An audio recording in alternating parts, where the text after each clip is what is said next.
Welcome to Canada's Court. I'm your host, Philip Drost, and today we mark the end of an era.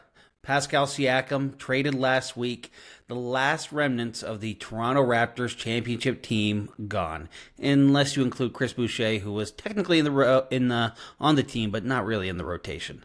Now Masai Ujiri is preaching patience, and if the Raptors' play of late is any indication, fans will be needing patience in spades. So it's time to say goodbye, to write and perform the eulogy of the 2019 championship team, and look ahead at what a rebuild might look like. Sean Woodley has kindly agreed to help me do that. Sean is the host of the Locked On Raptors show and also co-author of We the Champs, which you can see just over my shoulder here. Sean, thanks for coming on the podcast. Thanks for featuring the book in your shot. That's awesome. That's high praise. It's as good an intro as I could possibly ask for. Well, look, you got as people who, were recording this on Tuesday, and last night the Raptors had a bit of a stinker against the Memphis Grizzlies. It's good to have, some positivity to look at. You need that kind of vibes right now, I would say. Yeah, it's never bad to just sit down. You're cold. It's January. The Raptors have just played a terrible game against the Memphis Grizzlies.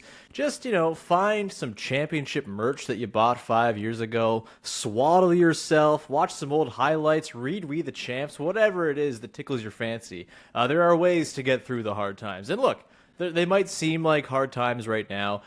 We were both still around for the mid-2000s Toronto Raptors. It's never going to be that bad, I would assume. And so, yeah, it's all perspective, right? So, yeah, how are you feeling right now? Because it's been a lot of, changes over the last little bit. Some kind of expected changes, but changes nonetheless. So, kind of, where are you at right now?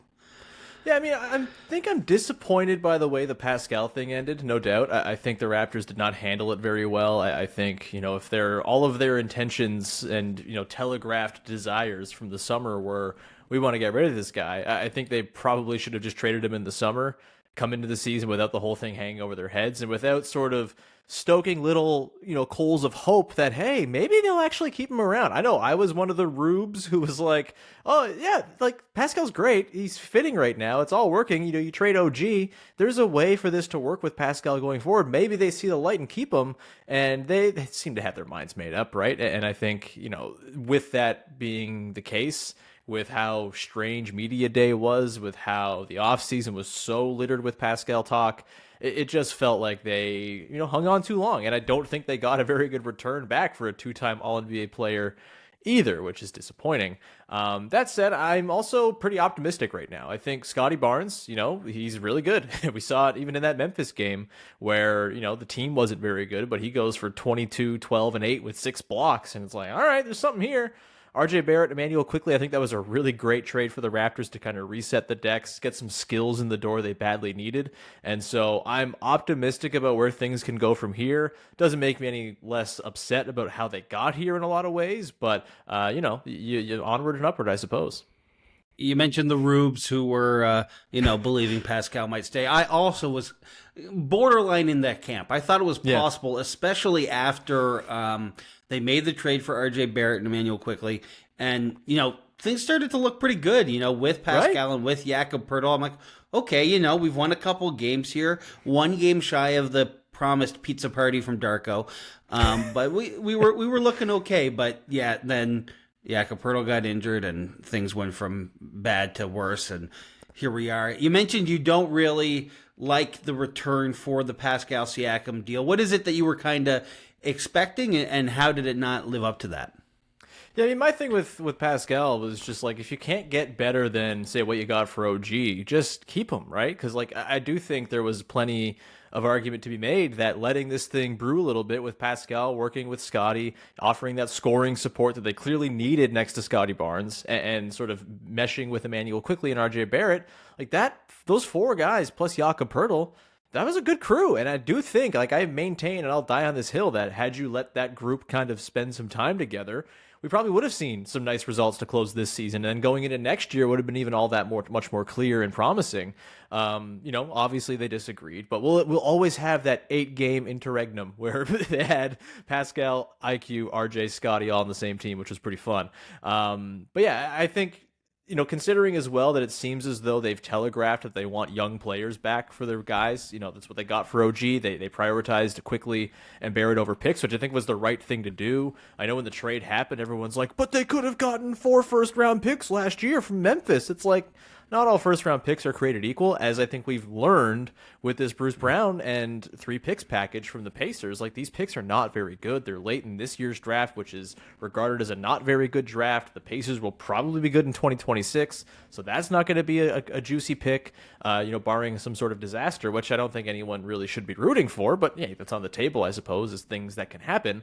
But I think their priority was clearly to get players now who can help with Scotty Barnes and sort of kickstart this next era. And the Pacers, notably, are this team with like a half dozen or more pretty interesting young players, and they couldn't get a single one of them. They couldn't even get Obi Toppin, who is now buried behind Pascal Siakam in the depth chart. They couldn't get Jarris Walker. They couldn't even get Ben Shepherd. They couldn't get Andrew Nembhard. All these guys, like, there was so many different, even Jalen Smith would have been a guy who addresses the backup center position and offers a little bit of space, and it would have been like, okay, like, not great, but at least you got players who can fit on this team. Instead, I don't think Jordan Nwora is necessarily bound for the Raptors long term. I don't think Kyra Lewis Jr. is really a consideration here. He's a tax cut from the Pelicans, and I think that's kind of it.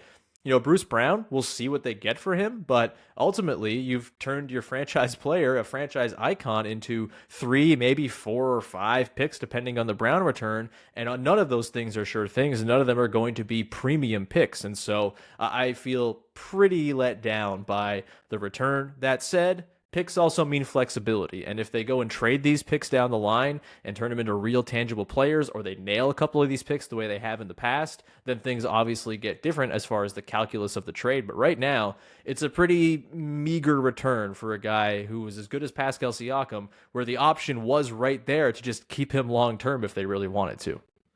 You mentioned that Bruce Brown probably not long for the Toronto Raptors. Very interesting that he spent that money to get his number back from Jonte Porter. So it'll be interesting to see if that money will be sent back and he'll change it. I doubt it. I'm sure that's probably a done deal at this point. But it will be interesting to see what they get for him. If they can get kind of like, because the demand does seem to be high. He does seem to have a lot of suitors, and he could fit pretty much anywhere. If they can get another, maybe a young piece and a pick, or maybe just a really solid pick, do you think that changes how you feel about the deal, or are you like, what, even with that, we really should have done more? Yeah, I mean, a couple of ways this can go, right? If they get, a decent young player and a decent pick, then sure, I guess it's fine. Again, it gives you more stuff to go and then parlay down the road into more stuff, which, hey, that's what being a GM is now in the NBA, right? It's like, get some stuff that's hypothetical and trade it for more hypothetical stuff. It's the Sam Presti way. But, like, I think, who are the guys, right? There are all these teams that are out there. I think the Terry Rozier trade, the day that we're recording here, maybe is informative as to what the kind of market might be for a guy like Bruce Brown, even though they're very different players. Different teams are going to be after Bruce Brown.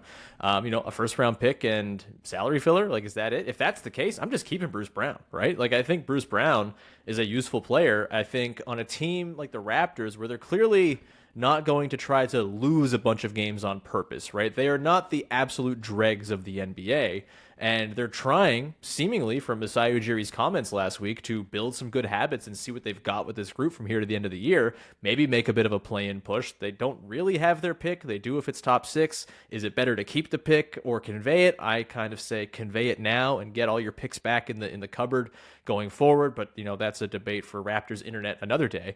But overall, I think if you can't get reasonable stuff back for Bruce Brown, he has value on a team that's trying to win and trying to develop players. You can have all the young players in the world. If you don't have guys to glue them together, you're going to be the Houston Rockets of last season before they got Fred VanVleet and Dylan Brooks, right? Like, you need vets. You need guys who are connective in the style of play they bring. I think Jakob Poeltl does this beautifully. It's why the Raptors are struggling so badly right now in large part, is because they don't have Yak to grease the wheels of the offense. He has roll gravity. He's got rim protection, all this stuff. He's a great screener.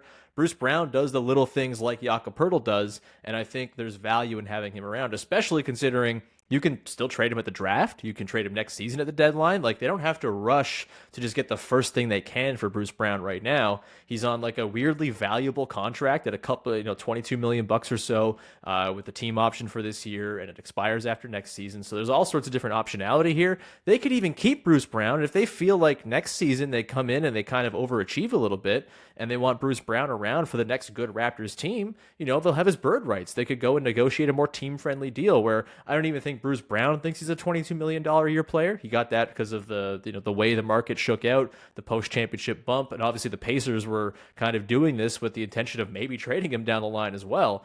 And so, there's all sorts of different ways it can go with Bruce Brown. The only way I'll feel really disappointed is if they just, the first pick that comes their way, all right, some pick from the Knicks and Evan Fournier to match the salary. Like, that's not going to do it for me. It's got to be a real tangible player who helps the Scotty Barnes Toronto Raptors, and it's very possible that the best player in this whole mix is, in fact, Bruce Brown to help the Toronto Raptors with Scotty Barnes. So I would not be upset if he's around long term. We'll see. I'm sure there will be some teams that come, and maybe there's a bidding war that gets juiced up, but it's also hard because he can only be traded as himself. You can't aggregate him with other salaries per the CBA, and not that many teams have 22 million bucks in salary and actual real assets to send the Raptors' way, especially contenders. So we'll see. I'm still 50-50 on if it actually gets done, but certainly if they can turn him into Quentin Grimes and a nice pick from the Knicks, maybe that's worth doing it, and you kind of feel okay about it going forward. It would be very funny if we did two deals with the New York Knicks in a year where there's a lawsuit happening. But to your point about Bruce Brown still being on the Raptors, he is kind of like a perfect fit with Scotty Barnes. He's used to playing with a player. Obviously, Scotty isn't on Jokic's level anywhere near, but Scotty kind of plays with that, I'm going to move the ball. I'm going to hit you if you make a cut. I'm going to hit you if you're open. And Bruce Brown is excellent at that. So I can see what you mean. I really do see a possibility where he stays, but I think there's still this big need now on the Raptors, and we're seeing it even more glaringly right now without Jakob Poeltl, and there's really no other bigs. They traded away Precious, who, not a star by any means and has lots of flaws, but at least ate up some minutes at that center spot. And now they really, Jonte Porter, he's been solid for what he is, but not really a reliable backup center. I do wonder, just can't hit a two. Jonte Porter is driving me insane. That's not the nickname you want in your first few NBA games. Is can't hit a two Porter. No twos Porter. Yeah, that's they called me that a little bit in high school, and I didn't appreciate it. So I feel that deeply. But I do wonder if there's some way, if I'm Masai Ujiri, which I'm not, and I'm definitely not as smart at basketball as he is, but it would be really nice to have a kind of like a young center. It's really unfortunate that they lost out a bit on Christian Coloco because, he's got a medical issue now and they had to waive him to complete the Pascal deal. He's a guy who'd be getting tons of minutes, you'd have to think right now, if he 100%. Was able to play. What do you think the biggest need is for the Raptors right now from a rebuilding standpoint? If you're whether it's looking to trade Bruce Brown or using your picks or even trying to get more picks, what do you think the target should be right now?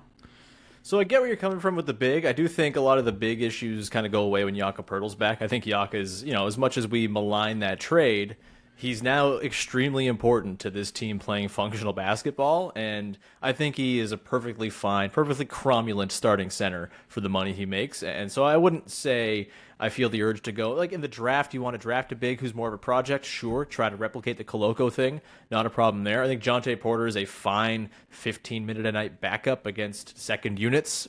He's not a starter. I think that's pretty clear. And so I'm not, itching to go fill that center spot. It's hilarious because, who would be a really perfect fit on this version of the Toronto Raptors is OG Anunoby. The Raptors, all of a sudden, they went from being Vision 6'9" to Vision 6'5" plus one guy who's 7'1".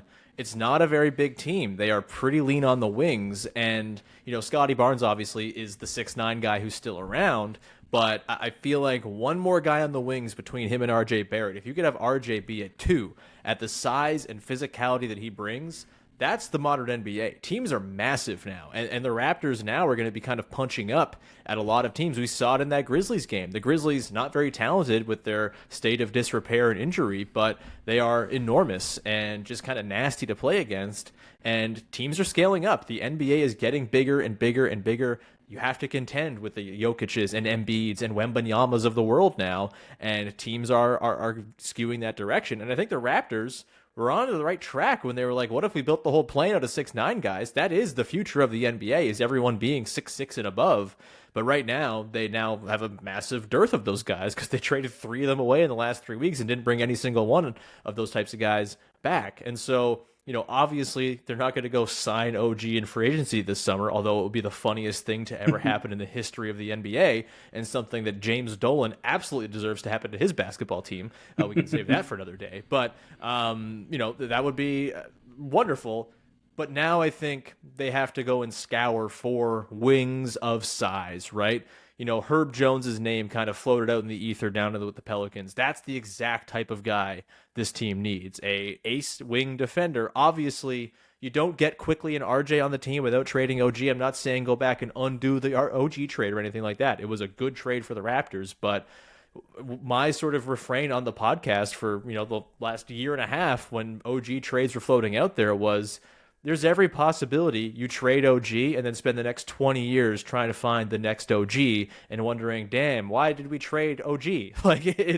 That's very real as a thing that could happen here. And so I do think, the draft needs to be focused on this type of player. Their G League and two-way guys should be focused on this type of player. A guy like Vince Williams, who the Grizzlies just kind of found this season, he's like a fantastic example of the type of guy the Raptors should be trying to find on the margins, while also going big game hunting with the extra picks they have to see if someone like that can shake loose. A guy who stands out to me, if I'm going like dream targets and we're going total pipe dreams here, Mikal Bridges, he would be perfect as the 3 on this team. He's a little smaller than OG, but obviously he's a very good wing defender. And I think the fit between him, IQ, RJ, Scotty, Jakob Poeltl starting 5 would be pretty much perfect in the modern NBA. And so that's the type of guy I think the Raptors really got to prioritize now. However they get him, it's going to take some time probably because those guys don't fall off of trees, and that everyone wants them. They're all highly coveted. There's going to be bidding wars for any time one of these guys becomes available. But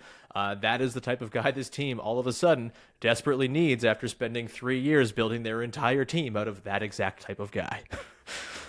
Now, the biggest question I think with looking at a rebuild is, they got to add these pieces, of course, but the big question is Scotty Barnes a good enough player, or has the potential to be a good enough player to be your number 1 player on a championship team? Because that's the hardest piece to get, and if you can say we already have that, we just need the other pieces, then we're in good shape.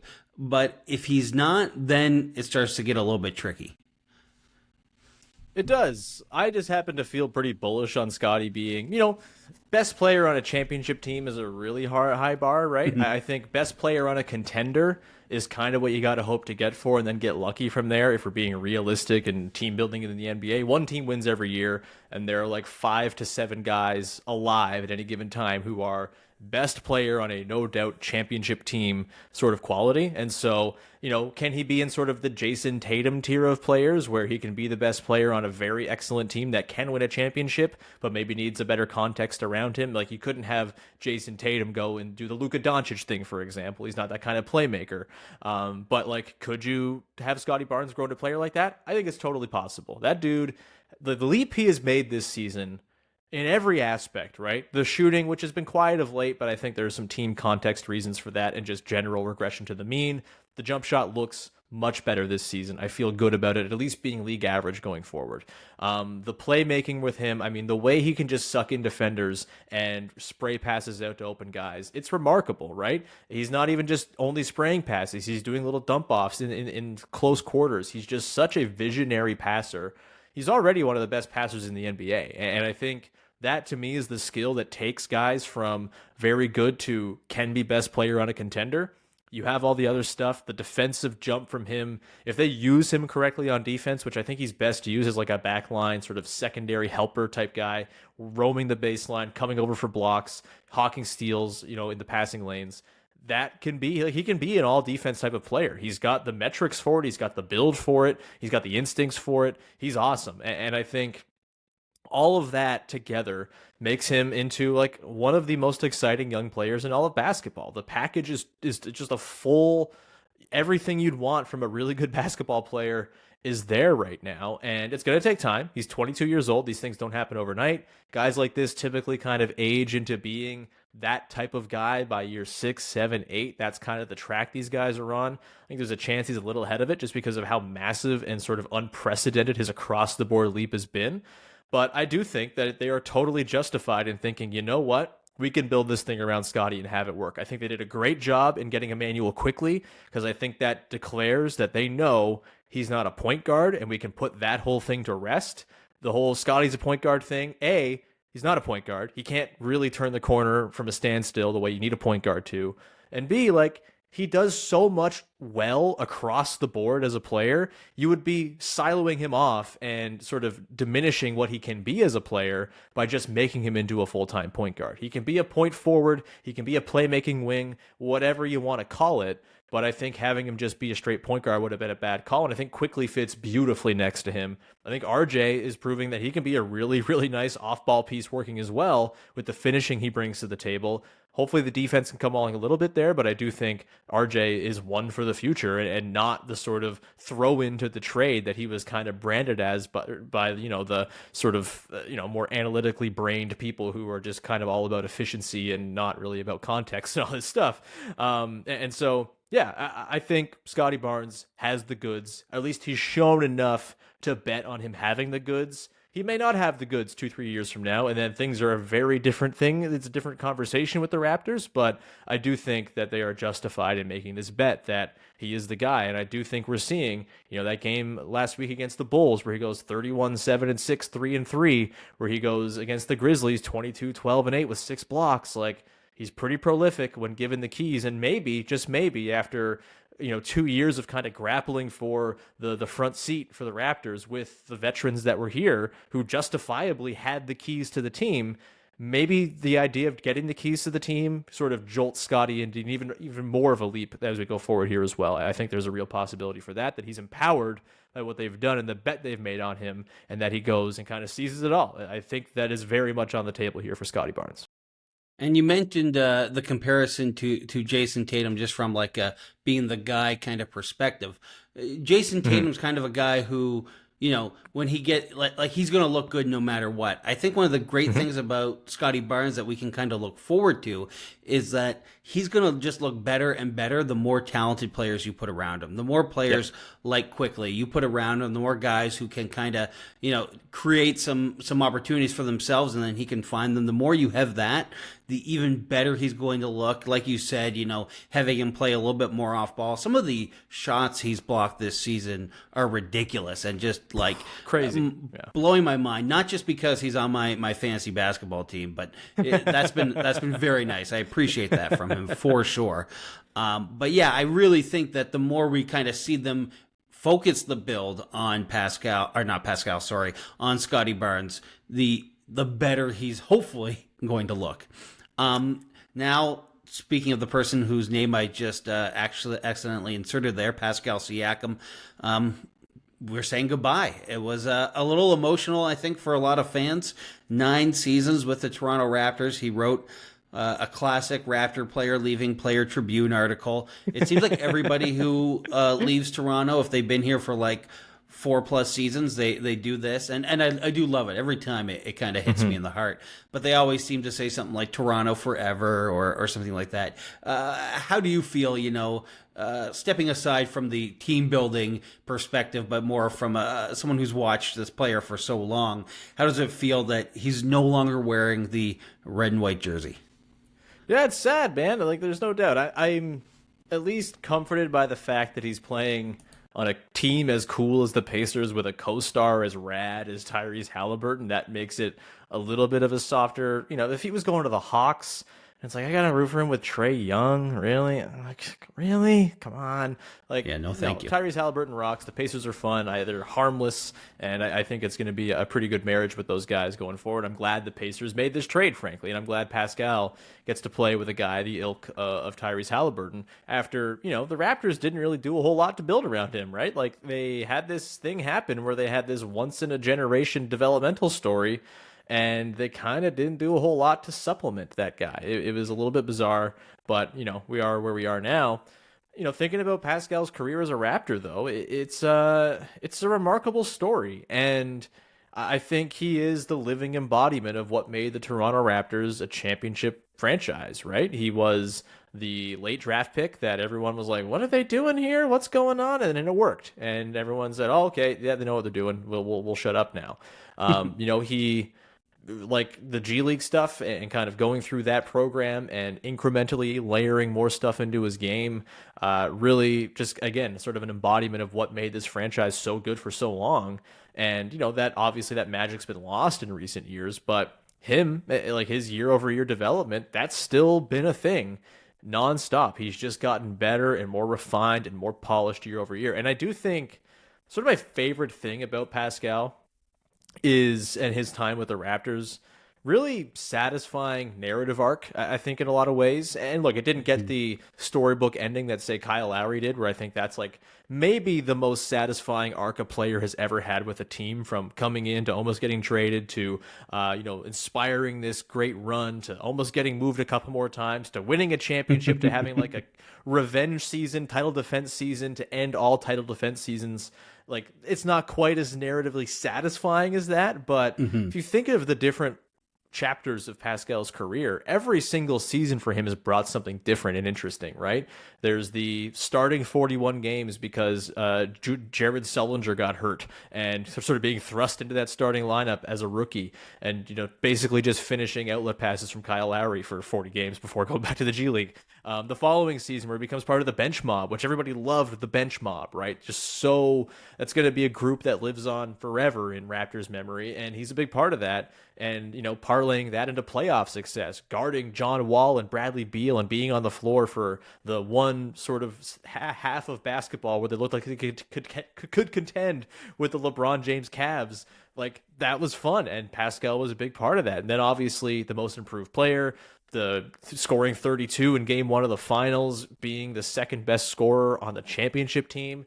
That's its own incredible thing in its own little silo. The following year, he totally levels up with Kawhi out, and he becomes this all-NBA player who is bombing threes from above the break, leading the team in scoring, doing that whole thing, and sort of backing up the number 2 defense in basketball with his incredible range and athleticism. Even the bubble, its own little self-contained thing where, yeah, he was bad offensively. His defense in the bubble might be the best defense a Toronto Raptor has ever played. He was unbelievable in that series against the Celtics. It gets slept on because people don't like defense, and the series ended the way it ended. But that was its own, like, wow, Pascal has that in his bag too, even when the offense is this bad and it's clearly weighing on him so hard, and he's pulling this out and making lineups with Kyle Lowry, Fred VanVleet, and Norm Powell at the 1-2-3 viable against the Boston Celtics in the playoffs. Okay, go off, King. That's pretty awesome. And then the following year, Tampa, nightmare season for everybody, but that was the season where the little seeds of Pascal becoming this playmaking wizard were really planted. He wasn't so much of the playmaker during that 1920 season. That was Kyle's team still, obviously. Marc Gasol was there creating from the elbows. But then the creation burden just falls on Pascal in Tampa. He's surrounded by Stanley Johnson and all these guys who can't hit the threes that he is putting on a platter for them. He's working within thickets of arms, and he still gets this sort of negative rep because he missed a couple shots late in games or whatever. Very silly kind of boilerplate, that guy's bad stuff. But, like, obviously anyone who watched him knew something's happening here with this player. He's evolving again. And I think, obviously, 21-22, that's like peak Pascal, right? Where he, comes back from the shoulder surgery early in the season and really just lights it up, carries that team to 48 wins, its own little self-contained thing. In the playoffs that year, games 4 and 5 against Philly, absolute masterpieces from him. Really, really great stuff. Two of his best games as a Toronto Raptor in the playoffs, trying to make that comeback against the Sixers, which obviously fell short with a shorthanded Raptors team. And, the following year, the first 10 games before he gets hurt, he's basically in the top 5 of MVP voting. Like, he was that good. And obviously things went the way they did last season. Pascal was still fantastic. And, this year, its own thing too, right? Where he kind of is relegated to a secondary role, has to learn the offense, is clearly being cast aside by the front office, and yet still plays incredibly good, highly professional basketball without making a peep, and all the while wanting to stay in Toronto. It's just like every chapter is its own little choose your own adventure thing with him. And I think that's a really cool thing. We don't see that with players a lot. And the evolution of Pascal Siakam is one of the most, I think, rewarding things as a fan that I can recall watching with this team in 25 years of taking it all in. I think you going through those past few years with Pascal has kind of highlighted why I think the front office has acted in the way it has, because it's kind of been a really confusing past couple years in a way, right? Because 100%. But like you said, we got that championship season that was, incredible, obviously. But then the next year, incredible title defense too. If it wasn't for the COVID-19 pandemic, a lot of things would have happened. But if it wasn't for that, they were playing so well that season, and then they have that time off, and Pascal just doesn't look as good going into those playoffs. And, they have a game 7 against the Celtics, which was fun. And who knows what could have happened if he had been playing a little bit better that series. And then you have the next season. Obviously, the Tampa season was a little rough.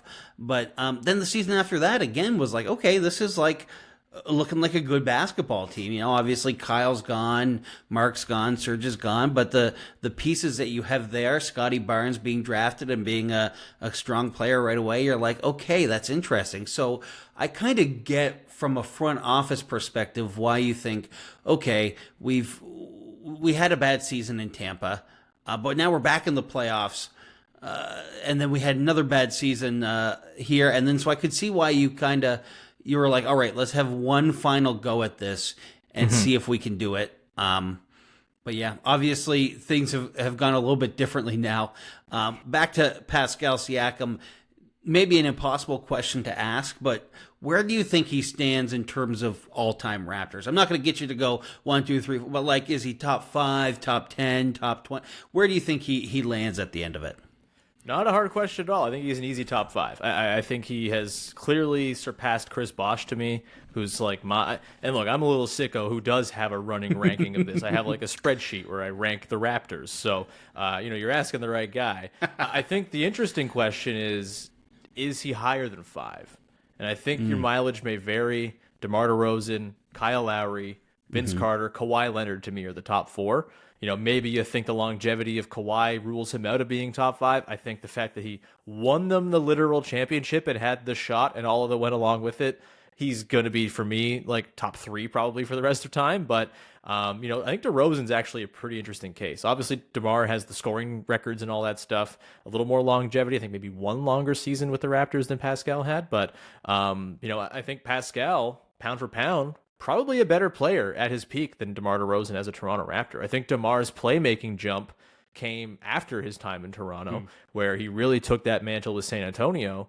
But with the Raptors, this is a guy who was getting played off the floor in playoff series. And this is nothing against DeMar. Love DeMar, but he got traded for a reason for Kawhi Leonard. And I do think there's a very real case that Pascal was a better Toronto Raptor than DeMar, and we will sort of see that with more distance, right? I think if you say it now, it's recency bias. You're saying you're just the prisoner of the moment. But DeMar never played defense like Pascal Siakam did. Pascal was the backbone of some really, really good defensive teams. He has the hardware. He's got the 2 All-NBAs. I think DeMar made 1, maybe 2 of the Raptors, but one of those should have gone to Kyle Lowry. That's for another day as well. But I think, yeah, it's a very interesting thing. I do think he's clearly ahead of Bosh, though. Unfortunately, Bosh was on some not very good teams. He was gone a little bit sooner in his run and didn't quite have the team success to sort of back things up, whereas Pascal had the team success, has the narrative arc, has he's top 5 in all the major stats as well. I think he's pretty clearly number 5 at the very worst. And I think the DeMar versus Pascal thing, and even Vince, I think Vince is probably top 3, but I think DeMar versus Pascal is a pretty interesting and compelling debate for number 4. And I do think Pascal and DeMar are pretty similar types of guys in that I still think Pascal is going to have a long, fruitful career ahead of him because he's all craft and guile and playmaking and sort of YMCA old man stuff in a lot of cases. And I think that's why DeMar DeRozan's aged so well as well. So I think those two guys, very similar in terms of their time with the Raptors. And if you want to say they're tied for 4th, that wouldn't bother me whatsoever. You make a very good point. That Pascal Siakam, he didn't really have any glaring weaknesses, right? Like you said, he great defender, not like a super consistent 3-point shooter, but at least like you knew he could hit a couple, and defenses had to guard him out there. Whereas DeMar during his time on the Raptors and even now not so much. So that's a very good not point. A good 3-point shooter at all, I would argue. Yeah. That fair to say. So that's an interesting point. That will be a good debate for people on the internet. They always have fun things to say. Okay, let's talk a little bit about 2019. Feel a little bit happy for a moment here. Actually, I forgot this question was a little bit more sad. Who do you think has been the hardest to say goodbye to of all these players? You mentioned all these different championship players: Fred leaving, Kyle leaving, Mark, Serge, now Pascal, OG. Who are you the most like? That one I feel. Pascal. I've been feeling it the last week or so pretty big. Just like happening in the middle of the season. There's no finality to it. It just is like, oh, they played the Celtics one day and then he's gone the next, and there's like no time to say goodbye. It felt like we had like a full season to say goodbye to Kyle Lowry. I'm pretty sure he did like a full goodbye press conference the night everyone thought he was getting traded after they beat the Nuggets before the deadline in Tampa, and then he didn't get traded, and it was like, oh, I'm still here. Ha ha ha! I said goodbye, but I'm not gone anywhere. And so I do think Pascal's the hardest, just because it's been so abrupt, and the team it's weird without Pascal Siakam. Seeing him play for the Pacers over the weekend was bizarre.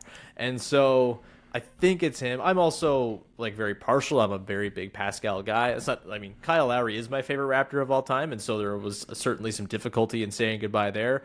But I think not only did we think he was going to be gone in the middle of the Tampa season, but there were like 4 different other flashpoints throughout his Raptors career where it seemed like he might be gone. And I think the 2019-20 season was such a high point for Kyle. He should have made All-NBA that season. Ben Simmons making it over him is like one of the most egregious things to have ever happened in NBA awards voting. It boggles my mind. I actually think Kyle was more deserving than Pascal of being an All-NBA player that season. He was absolutely nails, carried an injury-riddled team, led that comeback against the Mavs, threw the pass over Taco Fall. Like, just such a monumental, incredible title defense season for Kyle, where he was totally freed of all the playoff choker burdens, scored 11 to start game 6 in the clincher, and sort of washed away that forever, and just spent 2019-20 just kind of giving double middle fingers to the entire NBA. That was awesome. And so it made the goodbye for him a little easier. I felt like there was more closure there. Definitely doesn't feel like there's closure with Pascal Siakam, who I think himself would probably say he doesn't feel like there was proper closure. He's a guy who very clearly wanted to spend his career in Toronto, and it's a shame that that hasn't happened. It's the way things go. It's the NBA. Things don't usually go the way you really want them to. Kyle Lowry, I think, is kind of the example of one of the very rare cases where the arc of a star player with a team ends happily, where everyone's just kind of like, you know what, that was pretty sweet. Goodbye. We loved you. We'll see you when you retire. Pascal, a little bit more loaded, I think, in the way that the goodbye happened here with him.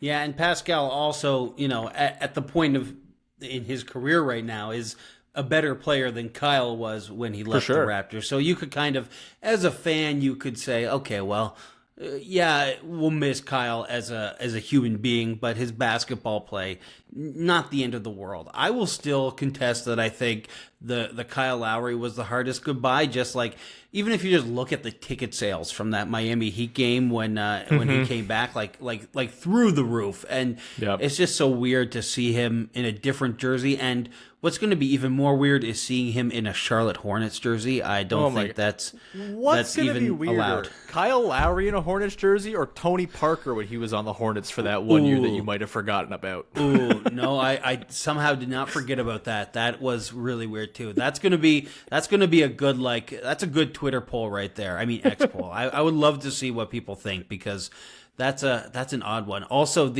also totally random, but you never actually saw them in the jersey, but the famous Jose Calderon Golden State Warriors jersey for the 2 hours that he was on the Golden State Warriors. That should be a list somewhere. The all-time weirdest player in jersey. I wonder if Hakeem Rasheed Olajuwon Wallace, of the Raptors. one game as a Hawk. Get yourself a Rasheed Wallace Hawks jersey if you can. It's a collector's item. See, that's true though. You know, they're very rare. The rarity is what people pay for. So, yeah, that's going to be odd. Bruce Brown Raptors jerseys coming to a rare jersey market near you. yeah, that's going to be another good one. I should have gone to the NBA, the Raptors store last night, gone and picked one up. I would have been special, and then I could have sold it to Jonte Porter for some money. I don't know. Anyway, back to that 2019 season. We actually, when the Raptors were on that championship run, I had you on the podcast. I was just re-listening to it after the Kawhi shot. Do you have a moment as we go through these, long, dark months of rebuilding? Is there a moment in that where you're going to kind of like, I remember when? If you could go back to just one moment, what would that be? Wow. So I don't want to do chalk, because I could do the shot. I could do the 3 over Brook Lopez in the Bucks series. I could do, any of the, Pascal hitting the game winner, Fred VanVleet going nuts against the Warriors. Those are the moments everybody knows. I think for me, the third quarter of Game 4 at Oracle, which was a time where I was like, oh, they're going to do this. It was the first time I actually let myself believe they're going to do this. Kawhi and Serge Ibaka both went nuts in that third quarter.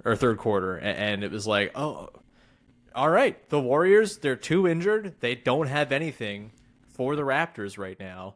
And they're going to win the championship. And that was it. That was the time. Obviously, things got hairy. Klay Thompson going nuts in Game 6 before getting hurt. Certainly, put a little jolt of fear into everybody. But that was it. And I guess the other one is when Kawhi was going on that run in Game 5, and the potential. Obviously Kawhi goes in that run. Nick Nurse calls the controversial timeout, which he needed to call. That team was gassed. They had to call the timeout. I get it. Steph and Klay do their thing. And then the one thing that would have made that title run even better is if Kyle Lowry hit the game-winning 3 at the end of Game 5 in the corner. I know that game was weird. That game was bizarre. The KD thing happened, and I don't think it would have been right to win the championship while Bob Myers is also crying about Kevin Durant in the back. It would have been a bizarre night. But man, oh man, Kyle Lowry hitting a buzzer beater 3 to win the NBA championship at home. I think about that a lot, about how rad that would have been. Obviously, happy with the way things went down. Happy we got the Pascal finish, and we got Kyle going for 11 in Game 6 in the first 2 minutes to really kind of put his stamp on the game. But man, Kyle hitting that 3, the legend would have been, that's what the statue would have been. Oh, yeah. If he hit that shot, there's so much debate about what the statue will be. It would have been that. It would have been him hitting the game-winning 3 from the corner over Draymond Green to win the NBA championship at home. Yeah, I think that would have been pretty cool. But you know what? The nice thing about that series was at least they kind of led the whole way, and you never got too stressed. Even when, he missed, I was like, that's okay. We got another one. We can play some more basketball. It's basketball is fun. 100%. But my favorite part of that whole thing, I don't know if I could pick a moment because it was all just spectacular, as cliche as that sounds. But just the atmosphere of, I was living in New Brunswick at the time, and for so much of my life growing up, no one cared about the Raptors. No one cared about basketball, and so to all of a sudden have everybody was all about it. And, there's some people who say, oh, I can't believe, bandwagon fans. I loved it. I wanted as many people on the bandwagon as possible. It was just really fun to kind of have that atmosphere. People coming up to you, oh, did you see the game last night? Did you see the game last night? Like, that buzz was so real. And you wonder now when a buzz like that, obviously that level is as hard to get to as it gets, but now it's time to look forward and maybe hope for a new buzz around the Toronto Raptors. Final question here for you. You've already given me lots of time, and I appreciate that. So I'll give you one last one here. We know the chances of this team being a winning team. The current Toronto Raptors are pretty low. It's not in the cards. It doesn't look like this season, but I'm an optimistic person, and you seem. I think it's safe to say you, for the most part, are optimistic too. Let's each pick something here that we're looking forward to watching for the rest of the season with the Toronto Raptors. For you, what are you looking forward to in the next 30 some games here? A really stupid, sloppy, messy race for the 9 and 10 seeds in the Eastern Conference between 4 pretty bad basketball teams. You got the Bulls, you got the Hawks, you got the Nets, you got the Raptors. None of them are winning anything. They're all going to be food for whatever team they lose to in the play-in, or at the very least are going to get mashed by the Celtics in the first round, and I don't care. Give me a really stupid race for the playoffs. They have a bunch of games against these teams coming up. I think mostly against the Hawks and Nets still. I think they play 2 each against them. They might have 1 left against the Bulls. But just give me the type of race that features comical, sort of ridiculous basketball and very low stakes standings watching every night and scoreboard watching. And number 2, the kind of race that inspires a team like the Hawks or the Bulls or the Nets to make a really stupid win now trade. Give me all of that. Give me just the most ridiculous, low stakes, actually means nothing in the grand scheme race for the 9 seed in the Eastern Conference. I'm fully bought in. I want the Raptors to convey their pick. I don't care about picking in the top 6 this year. I want them to convey it so they can just have all the picks off the book. We never got to think about the Jakob Poeltl trade ever again, and we could just watch some very silly, low-stakes competitive ball where most of the teams are kind of a mess. That's really what I'm looking forward to here.